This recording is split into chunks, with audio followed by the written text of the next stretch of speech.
मानवा से मानवा के जुड़े दहो छीटा जवानी के उड़े दहो मानवा से मानवा के जुड़े दहो आज सुते दरिया तान की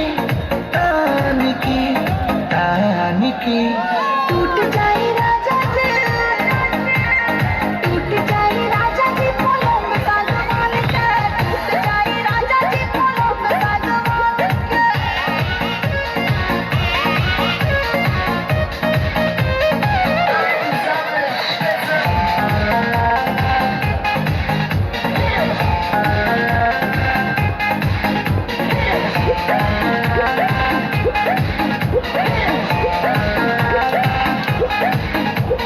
छुए तो बदन की देखो न पटन की चादर बिछा दे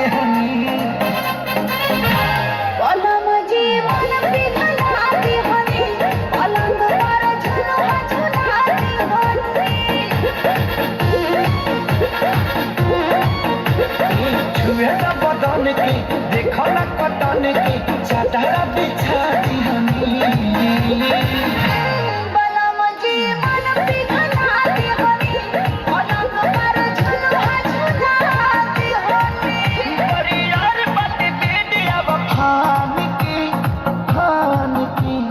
फान के टूट जाए राजा जी, टूट जाए राजा जी पलंग सागवान के, टूट जाए राजा जी पलंग सागवान के।